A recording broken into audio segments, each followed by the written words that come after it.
Hello, എല്ലാവർക്കും നമസ്കാരം. Small ടോക്സിലേക്ക് എല്ലാവർക്കും സ്വാഗതം. ഇന്ന് ഞാൻ വന്നിരിക്കുന്നത് ഒരു കാര്യം കാണിച്ചു തരാനാണ്. മാങ്ങാക്കാലമായല്ലോ. അപ്പം മാങ്ങയൊക്കെ ഉണ്ണിമാങ്ങ മുഴുവൻ തൊഴിഞ്ഞ് വീണ് പോവാണ്. അത് കാണുമ്പോൾ വല്ലാത്തൊരു വിഷമം.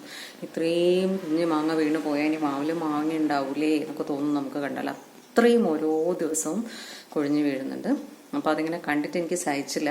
ഞാൻ എന്ത് ചെയ്തെന്ന് വെച്ചാൽ അത് ഏതെങ്കിലും രീതിയിൽ നമുക്ക് ഉപയോഗപ്പെടുത്താമെന്ന് വിചാരിച്ചിട്ട് നിങ്ങൾ കാണുന്നില്ലേ, ഞാനൊരു പാത്രം അടുപ്പത്ത് വെച്ച് അതിൽ ഈ ഉണ്ണി മാങ്ങകളൊക്കെ ചെറിയ മാങ്ങകളൊക്കെ പെറുക്കി കൊണ്ടുവന്ന് ഇതാ ഇങ്ങനെ സ്റ്റീം ചെയ്തിരിക്കുക. നല്ലോണം കഴുകി വൃത്തിയാക്കി എന്നിട്ട് ഹോൾസുള്ള നമ്മൾ ആവി കയറ്റുന്ന പാത്രമില്ലേ അത് അങ്ങനെ വെച്ച് അടിയിൽ വെള്ളമുണ്ട്. എന്നിട്ട് നല്ലോണം ആവി വരുത്തിയിട്ട് അതിനെ നല്ലോണം ഒരു നല്ല വാടും പച്ച കളറുള്ള മാങ്ങയെല്ലാം നിങ്ങൾ കണ്ടോ ഈ കളറായി വന്നു വാടിയിട്ടൊരു മാങ്ങ. അപ്പം നമുക്ക് നിർത്താം. എന്നിട്ട് അത് ഞാൻ എന്താ ചെയ്തതെന്ന് വെച്ചാൽ ഇത് കണ്ടോ, ഇതിപ്പം കുറച്ച് അടുപ്പിലുണ്ട്. അതിൻ്റെ മുന്നേ ഒരു സെറ്റ് ഞാൻ ഇതേപോലെ വാട്ടിയിട്ട് ഇതിലേക്ക് പാത്രത്തിലേക്ക് തട്ടി വെച്ചിരിക്കുകയാണ്. ഇത് രണ്ടാമത്തെ ട്രിപ്പ് വെച്ചിരിക്കുന്നതാണ് നിങ്ങളീ കാണുന്നത്. എന്നിട്ട് എന്ത് ചെയ്യാന്ന് വെച്ചാൽ ഒരു കുപ്പി, നല്ല വൃത്തിയുള്ളൊരു കുപ്പി ഗ്ലാസിന്റെ ഒരു ബോട്ടിൽ എടുത്തിട്ട് ആ ബോട്ടിൽ അടിയിൽ കുറച്ച് കല്ലുപ്പ് തൂവുക, കുറച്ച് മാങ്ങ ഇട്ട് കൊടുക്കുക, പിന്നെയും കുറച്ച് കല്ലുപ്പ്, അങ്ങനെ ലെയറായിട്ട് അത് ഇട്ടിട്ട് ഒരു 2 ദിവസം വെക്കുക. കുറച്ച് ഉപ്പിടണം കേട്ടോ നല്ലോണം. അപ്പോൾ അതൊന്നും കൂടി ഇങ്ങനെ ചുരുങ്ങും.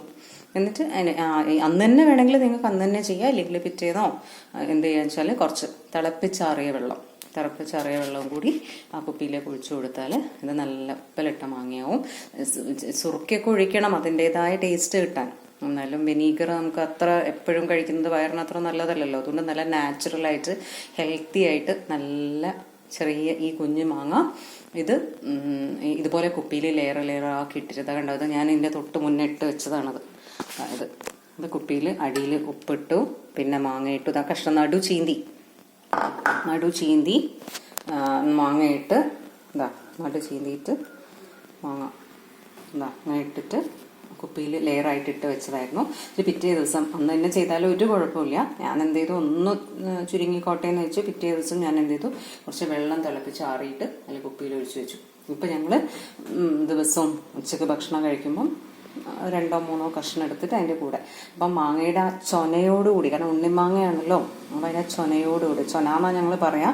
ആ ചൊനേൻ്റെ ഒരു ചെറിയ ടേസ്റ്റ് ഉണ്ടാവും. അത് ചില ആൾക്കാർക്ക് ഭയങ്കര ഇഷ്ടമാണ്. ആ അണ്ടിയും അതിന് കയ്പായിരിക്കും, എന്നാലും അത് നല്ലതാണ്. എന്തായാലും നമ്മളെ വീട്ടിലുണ്ടാവുന്ന നമ്മൾ അച്ചാറൊക്കെ പുറത്തുനിന്ന് വിനീഗറൊക്കെ ഒഴിച്ച് പാക്ക് വാങ്ങി ബോട്ടിൽ വാങ്ങി കഴിക്കുന്നതിലും നല്ലതല്ലേ. നമ്മളെ പറമ്പിൽ ഒരു വിഷമൊന്നും അടിക്കാതെ ഇങ്ങനെ സൂക്ഷിച്ച് വെച്ചാൽ നമുക്ക് മഴക്കാലത്തൊക്കെ മീനൊന്നും ഇല്ലാത്ത സമയത്തൊക്കെ ഇത് ഒരു 3-4 കഷ്ണം എടുത്ത് വെച്ചാൽ പച്ചക്കറി, ഉപ്പേരി ഇതും മതി നമുക്ക്. ഒരു പപ്പടും നല്ല സുഭിക്ഷമായിട്ട് ഭക്ഷണം കഴിക്കാം. അപ്പം ഇതുപോലെ നിങ്ങളെ വീട്ടിലൊക്കെ മാങ്ങ ഇഷ്ടംപോലെ തൊഴിഞ്ഞു പോകുന്നുണ്ടാവും. അപ്പം നിങ്ങൾക്ക് ഇൻട്രസ്റ്റ് ഉണ്ടെങ്കിൽ ഇതേപോലെ ഇങ്ങനെ പെറുക്കി കൊണ്ടുവന്ന് നല്ലോണം കഴുകി എന്നിട്ട് ഇതേപോലെ സ്റ്റീം ചെയ്ത് ബോട്ടിലിൽ ഇങ്ങനെ നടു ചീന്തി കഷ്ണങ്ങളാക്കി ഉപ്പും ലെയറാക്കി ഇട്ട് വെച്ച് വെള്ളം ഒഴിച്ചു കൊടുത്താൽ ഇത് നമുക്ക് ഭക്ഷണത്തിന് നല്ല മീനൊന്നും ഇല്ലാത്ത ദിവസവും ഒക്കെ നമുക്ക് ഉപകാരപ്പെടും. ഇത്രയേ ഉള്ളൂ. നിങ്ങൾക്കെല്ലാവരും എൻ്റെ വീഡിയോ ഇഷ്ടപ്പെട്ടെങ്കിൽ നിങ്ങൾ ഷെയർ ചെയ്യുക, സബ്സ്ക്രൈബ് ചെയ്യുക, ലൈക്ക് ചെയ്യുക. എങ്കിൽ ശരി, ബൈ.